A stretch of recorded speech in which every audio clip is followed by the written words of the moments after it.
আজ থেকে সারা দেশে শুরু হয়েছে ভিটামিন এ প্লাস ক্যাম্পেইন। ইউনিসেফের সহায়তায় পাওয়া এই ক্যাপসুল পরীক্ষিত এবং আন্তর্জাতিক মানের বলে জানিয়েছেন স্বাস্থ্যমন্ত্রী সর্দার সাখাওয়াত হোসেন।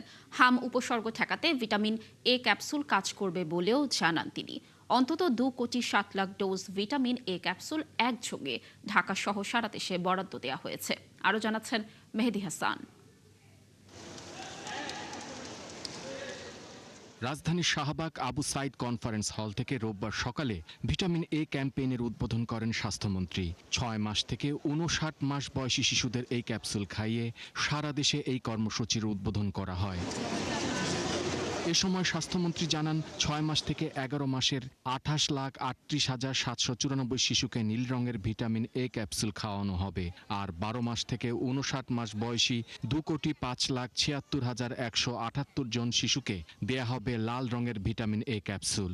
সারা দেশে প্রায় 1,20,000 স্থায়ী কেন্দ্র এবং 500 অস্থায়ী কেন্দ্র, বাস টার্মিনাল, রেল স্টেশন ও ফেরিঘাটে এই ক্যাপসুল বিতরণ করা হবে। আমরা ইউনিসেফের মাধ্যমে পর্যাপ্ত পরিমাণ ভিটামিন এ ক্যাপসুল আমরা সংগ্রহ করেছি। আমাদের হাতে বর্তমান 2,60,00,000 ভিটামিন এ লাল এবং নীল আমাদের হাতে স্টক রয়েছে। তার মধ্যে আমরা আজকে এই ক্যাম্পেইনিং ভিটামিন এ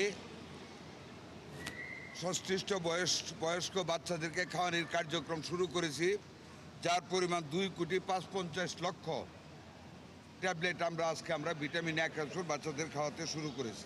হাম পরিস্থিতি উদ্বেগজনক হওয়ায় শিশুদের নিরাপদ ও সুস্থ রাখতে ব্যাপক আগ্রহ নিয়ে ভিটামিন এ ক্যাম্পেইনে অংশ নেন অভিভাবকরা। কয় মাস হয়েছিল খাওয়াইছিলাম, আমাদের ওখানে মহাখালীতে খাওয়ায় তো হসপিটালে, ওখানে খাওয়াইছি। আর সরকারকে অনেক ধন্যবাদ আমাদের এই পোলিও এই ক্যাপসুল ভিটামিন খাওয়ানোর জন্য। বাচ্চাদের জন্য ভিটামিন এটা খুবই গুরুত্বপূর্ণ, যেটা মানে না বললেই না, কারণ পড়াশোনা করে যখন ও বড় হবে আস্তে আস্তে এই ভিটামিন এর ঘাটতিটা দেখা যাবে।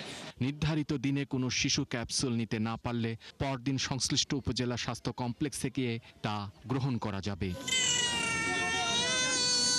মেহেদি হাসান, ৭১, ঢাকা।